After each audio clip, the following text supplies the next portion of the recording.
जय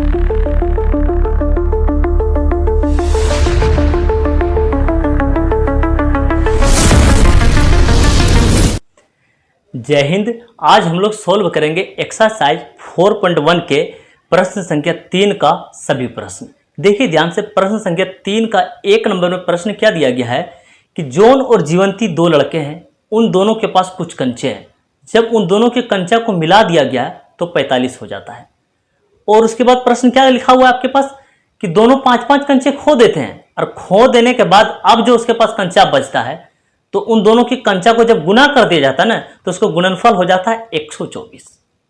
अंतिम में प्रश्न आपसे क्या कह रहा है कि अब हम जानना चाहेंगे कि शुरुआत में इन दोनों के पास कितने कंचे थे। इस कथन को हमें द्विघात समीकरण के रूप में दर्शाना है। देखिए ध्यान से हम लोग सोल्व करते हैं। सबसे पहले आप हल लिखिए। क्या बोल रहे, जॉन और जीवंती के पास है ना कुल मिलाकर 45 कंचे हैं। हमने भी बोला था कि दोनों कंचा को मिला दिए तो 45 हो जाता है। लिखते हैं, हम लोग लिखेंगे क्या, माना कि जॉन है शुरुआत में, तो जॉन को लेकर चलते हैं। माना कि जॉन के पास कंचे की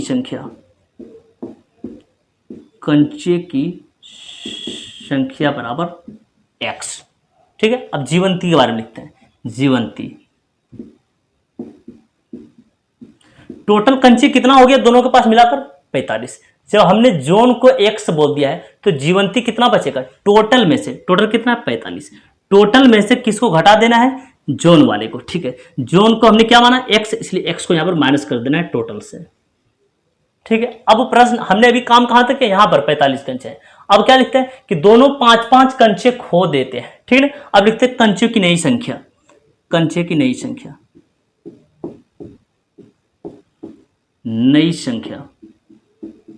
ठीक है, अब देखिए ध्यान से, दोनों 5-5 कंचे खो देते हैं। पहले जॉन के बारे में लिखिए। जॉन के पास x है, 5 खो दिया है इसलिए x माइनस 5। ठीक है, अब जीवंती के लिए लिख दीजिए आप। जीवंती के पास कितना 45 माइनस x। इसने भी 5 खोया है ना, इस पर लिखा हुआ है यहाँ पर कि दोनों 5-5 कंचे खो देते हैं। ठीक है ना, इसके पास x था, इसने 5 खो दिया तो -5। इसने भी 5 खोया है तो इसको लिखते हुए इसमें 5 माइनस इसके साथ भी कर दें। ठीक है ना, इसको थोड़ा सा सोल्व कर लीजिए आप। तो 45 में से जब ये 5 निकाल दीजिएगा ना तो 40 बचेगा, 40 माइनस x। अब हमने काम कहां तक कर लिया है कि दोनों 5-5 कंचे खो देते हैं, यहां तक काम किया। अब क्या करें, अब उनके पास जो कंचा बच गया है ना उसकी संख्या का गुणनफल जो है 124 है। ये बचा वो कंचा अब जॉन के पास ये है और जीवंती के पास ये है। जब इन दोनों को गुना कर दिया गया है तो क्या बोला कि गुणनफल 124 हो जाता है। लिखते हैं हम लोग प्रश्नानुसार।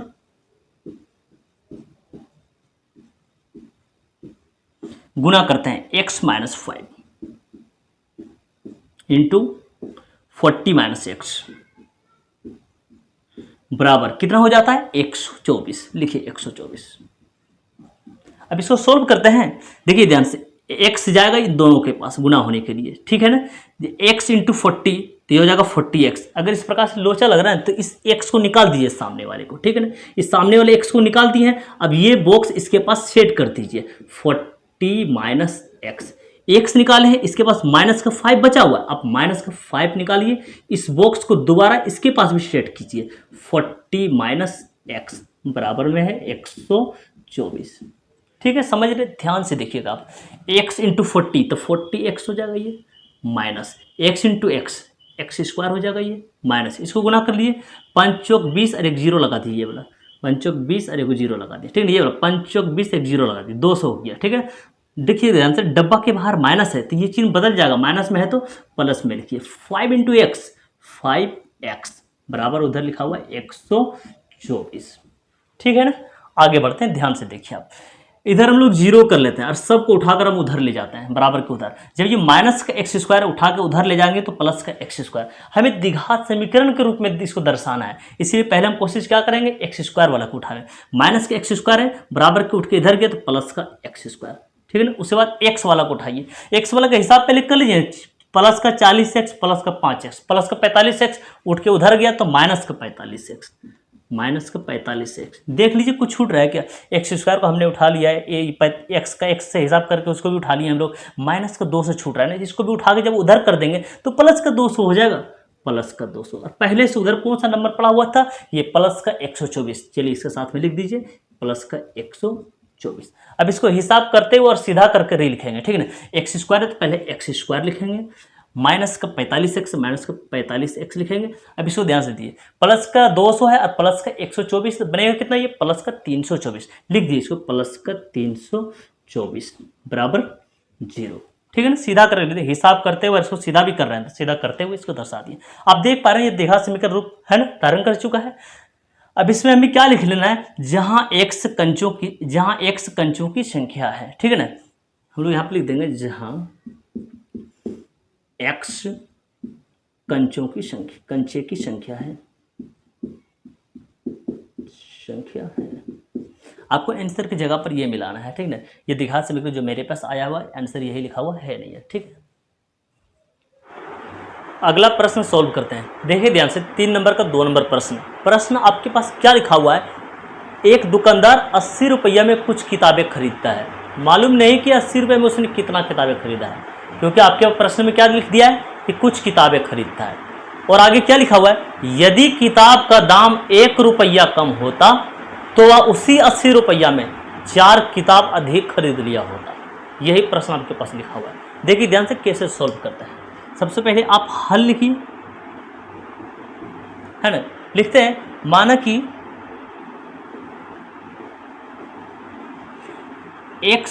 माना कि 80 रुपया में किताबों की संख्या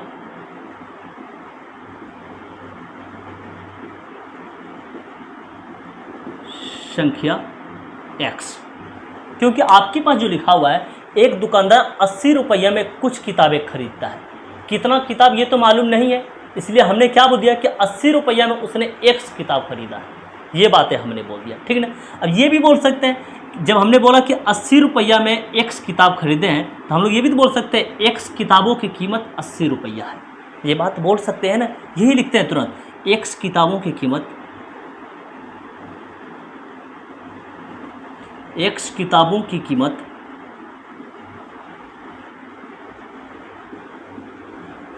रुपया। x क्या है, किताबों की संख्या है ना।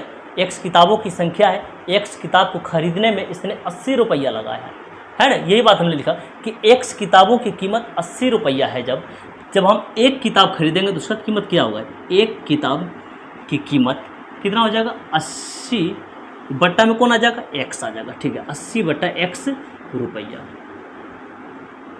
ठीक है। हमने कहाँ तक काम किया है, अभी यहीं तक काम किया है, ठीक है ना। आगे क्या लिख रहे हैं, यदि किताब का मूल्य 1 रुपया कम होता तो वह उसी राशि में 4 किताबें अधिक खरीद लिया होता। अभी उसने कितना किताब खरीदा है, x किताब खरीदा है। अब ये 4 किताब अधिक जब खरीदेगा तो किताबों की नई संख्या क्या हो जाएगा, x में 4 जोड़ना पड़ जाएगा, x + 4 हो जाएगा। लिखते हैं किताबों की नई संख्या, किताबों की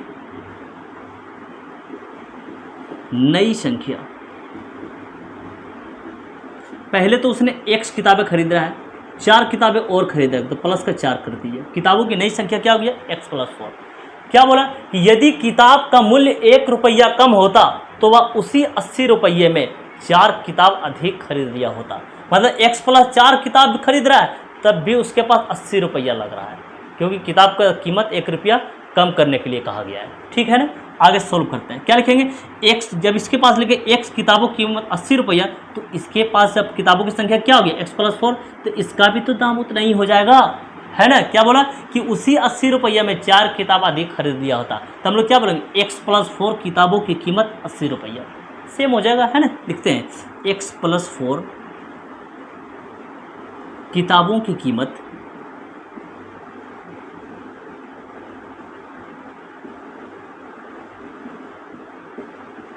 80 रुपया, है ना। 4 किताब बढ़ गया तब भी 80 रुपया ही लग रहा है। यहाँ पर बोला गया था यदि किताब का मूल्य 1 रुपया कम होता तो वह उसी राशि में, मतलब उसी 80 रुपया में 4 किताब अधिक खरीद लेता, ठीक है ना। 4 किताब बढ़ गया और 80 रुपया ही लग रहा है, ठीक है ना। तो हमने लिख दिया x+4 किताबों की भी कीमत 80 रुपया। तो एक किताब की कीमत यहाँ से भी निकालिए, एक किताब की कीमत 80 और बट्टा में कौन आ जाएगा, ये x+4 रुपया, है ना। इन दोनों का डिफरेंस क्या बोला है, 1 रुपया का अंतर, है ना। यहाँ लिखा हुआ है यदि किताब का मूल्य 1 रुपया कम होता, तो इन दोनों का डिफरेंस, इसका एक किताब का इसका एक किताब और इसका एक किताब, इन दोनों का डिफरेंस जो है 1 रुपया का है, ठीक है ना। लिखते हैं प्रश्नानुसार, समझिए ध्यान से। प्रश्नानुसार डिफरेंस इसका करते हैं, इसका एक किताब का और इसका एक किताब का डिफरेंस करते हैं। एक किताब का मूल्य इसका ये है और इसके पास एक किताब का मूल्य ये है, ठीक है ना। तो 80 बट्टा में x माइनस 80 अब बट्टा में x+4, क्या बोला, 1 रुपया कम होता है, बराबर में लिख देंगे 1, ठीक है। अब इसको सोल्व करके दिखा देंगे द्विघात समीकरण के रूप में। चलो इसका जब हम लोग एलसीएम लेंगे तो एलसीएम आएगा x × x+4 बराबर के उधर 1 लिख दीजिए, ठीक है। जब x से x देखेंगे तो x तो खत्म हो जाएगा, तो ये x+4 ये 80 के साथ जाकर गुना हो जाएगा। चलिए 80 के साथ गुना हो जाएगा x+4, माइनस से माइनस ले लीजिए। देखिए ये मैचिंग हुआ, ये भी खत्म हो जाएगा, ये दोनों मैचिंग हो जाए, ये खत्म हो जाएगा। x बचा, x को 80 से गुना करेंगे, ये बन जाएगा 80x, ठीक है ना। इत्मीनान से समझिए आप, इसको गुना कर लीजिए 80 × x, ये हो जाएगा 80x प्लस, इसको गुना कर दीजिए 80 × 4, 8 चौक 32 कर लीजिए, अरे को 0 लिख दीजिए, 32 अरे 0 मतलब 320। आगे लिखा हुआ माइनस का 80x, अब इसके नीचे जो लिखा हुआ है इसको भी गुना कर लीजिए, x × x से बनेगा x² प्लस का x × 4 से बनेगा 4x, बराबर के उधर लिखा हुआ है 1। ध्यान से देखिए आप, प्लस का 80x और माइनस का 80x, ये तो खत्म हो गया, जितना प्लस उतना माइनस लिखा हुआ है ना, इस वजह से। चलिए इसके नीचे 1 ले लेते हैं और क्रॉस मल्टीपल कर लेते हैं। हम पहले x² की तरफ जाना चाहेंगे, x² इधर है, इसलिए जब 1 से जब गुना कर देंगे सब कुछ तो यही आएगा, x² प्लस का 4x, ठीक है ना। अब बराबर देते हुए अब इसको गुना कर लिए, इधर 1 से गुना कीजिएगा 320, तो ये 320 ही होगा, ठीक है ना। अब 320 को उठाकर हम लोग इधर लिख लेंगे, तो x² प्लस का 4x प्लस का 320 से उठा के इधर कर दीजिए, ये हो जाएगा माइनस का 320 बराबर 0। देख लीजिए द्विघात समीकरण रूप धारण कर चुका है, ठीक है ना। अब लिख दीजिए जहाँ x किताबों की संख्या है, जहाँ x किताबों की संख्या है,